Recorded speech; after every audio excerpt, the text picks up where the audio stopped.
수실 인공지능하고 지리학자에 대한 평가를 인간의 어떤 학습 관점으로 평가하는 거니까, 이 평가라는 것은 뭐 좋을 수도 있고 나쁠 수도 있고, 일부 긍정하고 나머지 부정하고, 대부분 인정하고 일부를 부정하고, 뭐 이렇게 여러 가지 논의가 될 수 있어. 자, 그러면 순서대로 한번 해볼까?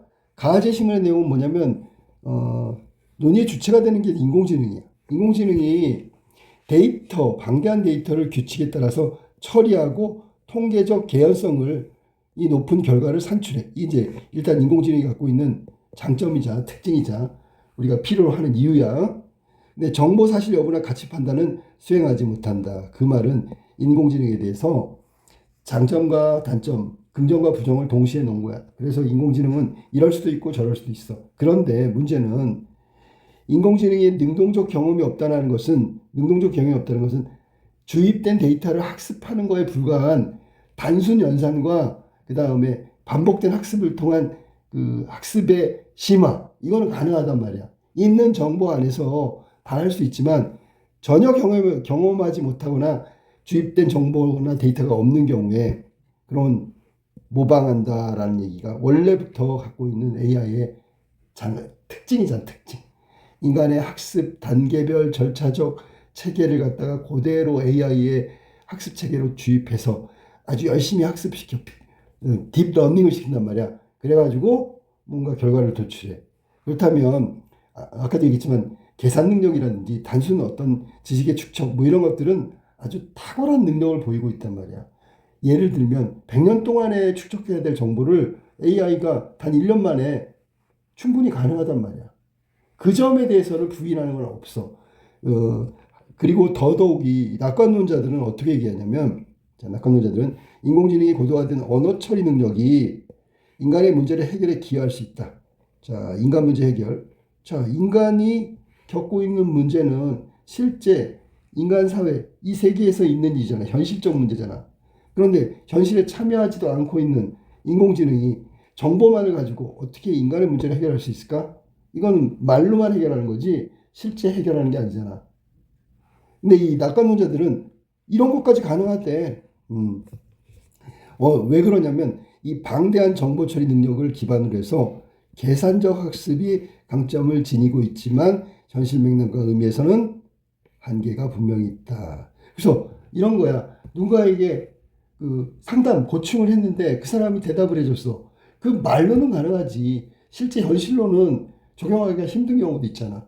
이론적으로만 가능한 것이. 혹은 현실의 상황 맥락을 정확히 파악했다고 볼 수가 없는 거지. 그 사람은 충고하고 해결책을 제시한 사람은 일반론, 보편론에 입각해서 얘기하는 거잖아.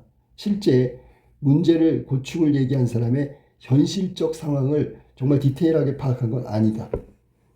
그러니까 이야기 속에 이야기만을 평가하면 좋은 해결 방법이 될 수 있어. 근데 과연 그게 실제 적용할 수 있느냐?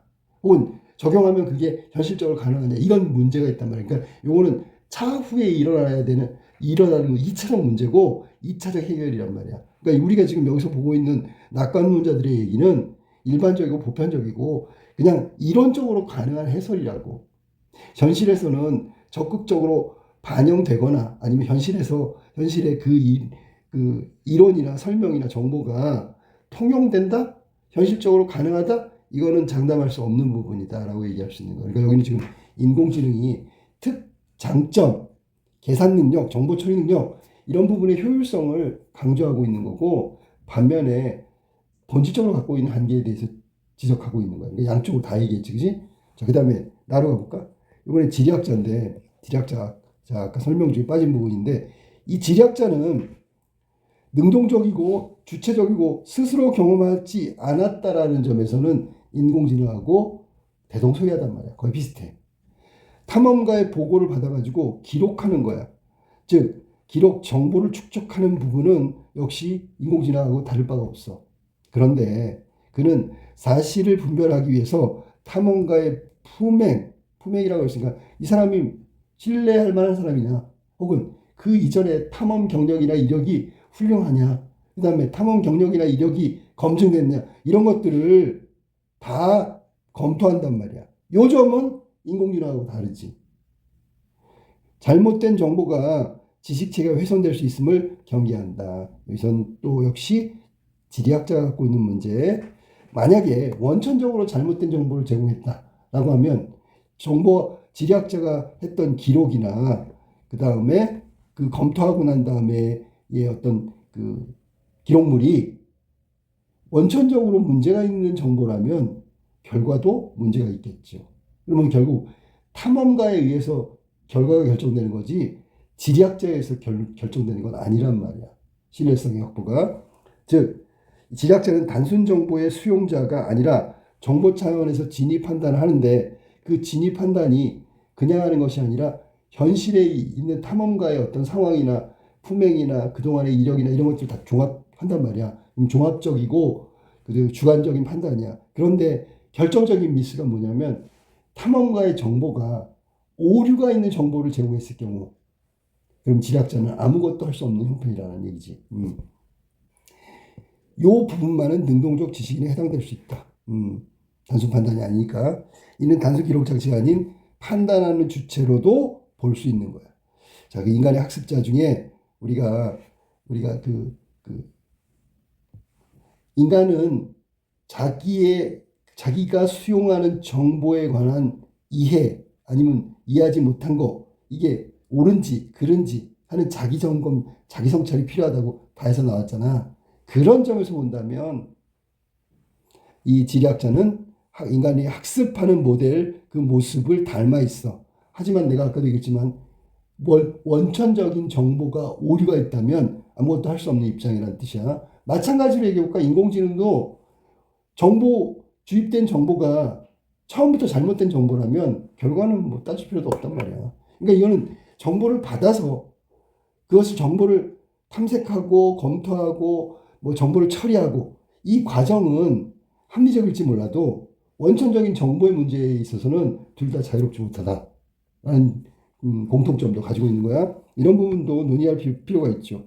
자, 그래서 가하나는 이렇게 인공지능과 지리학자에 관한 얘기를 했어. 자, 그럼 우리가 판단하기 위해서 가하나를 판단하기 위해서는 다의 핵심 내용을 찾아봐야 되겠지. 가에서는 관점 세 가지가 나오는데 첫 번째 관점은 인간의 학습에 관한 거야. 인간은 학습을 정보 처리 방식인 절차적 단계적인 구조로 파악하고 있다는 특징이 있단 말이야. 필요한 정보를 모으고 필요 없는 정보를 빼버리고 취합하고 선별하고 검토하고 그다음 비판하고 그다음 필요한 것을 해서 변형하고 그렇게 해가지고 마지막에 이런 정보가 올바른 정보야라고 판단한다고. 이게 인간의 학습이야. 요거 그대로 주입한 게 뭐라고? 인공지능. 자, 그러면 초보자가 열심히 저런 체계를 반복하면 전문가 수준까지 도달할 수 있겠지? 이 전문가 수준에 도달하는 것을 한 10배, 100배, 10,000배의 전문가로 만든 게 AI라고 생각하면 돼. 왜냐하면 정보 처리 능력이 10,000배, 1,000,000배 되니까. 자, 이 관점에서 가의 인공지능의 기계적 학습 방식과 가장 유사하다고 보는 거죠. 자, 기계적 학습 방식은 인간의 학습의 정보 처리, 구조적이고 절차적인 단계와 거의 유사해. 그러니까 인공지능이잖아. 그래서 인간의 학습 정보 처리의 과정과 구조와 절차 뭐 이런 것들을 그대로 모방해가지고 인공지능에 적용한 거니까 요 부분은 유사하다. 거의 일치한다. 물론 원류는 인간이고 그걸 모방한 게 인공지능이겠지. 그치? 자, 인공지능은 정보학습이나 단순 계산에선 높은 효율을 보인다. 그렇지? 인간을 뛰어넘었어. 이런 거는 인공지능한테 맡기는 게 우리한테 도움이 돼. 그러니까 우리가 도구주의에 있어서 도구적 활용이 우리가 저런 계산을 할 필요가 없단 말이야. 저런 인간한테는 시간이 오래 걸리고 복잡하고 계속 지루하게 일어나는 반복된 수의 계산 뭐 이런 거는 인공지능한테 맡기는 게 낫다고. 훨씬 더 빠르게 정확히 계산하니까. 그러나 지리학자처럼 정보의 진위 판단, 아까 나왔던 능력이라는 부분, 능동적이라는 부분, 이런 부분에서는 분명히 판단하거나 맥락을 해석하는 데 있어서 이 관점으로는 설명되지 않는 게 인공지능이다. 그러니까 여기서는 지금 인공지능과 다르게 지리학자 얘기를 하면서 유사하지만 다르다는 점을 강조한 거지. 지리학자, 인공지능이 갖고 있는 본질적인 한계는 지리학자가 가지고 있는 장점이다. 인공지능에 비해서 지리학자는 요점이 뛰어나다. 인공지능이 중심이면 요 점은 부족하다. 부족하다를 얘기한 거야 지금. 두 번째 관점, 자, 자기점검 능력. 아까 얘기했지만 정보를 이걸 선별하는 거, 또 진위를 확인하는 거, 이게 필요한지 안 한지에 대한 필요성을 판별하는 거, 이런 거 다 정보 자기점검이란 말이야. 내가 알고 있는 정보를 굳이 새로 자료를 모을 필요는 없다고. 알았어 무슨 말이지? 그런 것들이 자기점검이고 그걸 통해서 반성적 사고를 강조한다. 인간은 목적에 따라 필요한 정보를 선별하고 배경 지식과 통합하여 의미를 재구성한다. 이게 유의미한 건지 아니면 유의미하게 만들 건지 이런 것들을 능동적이고 주체적으로 하는 게 인간이란 말이야.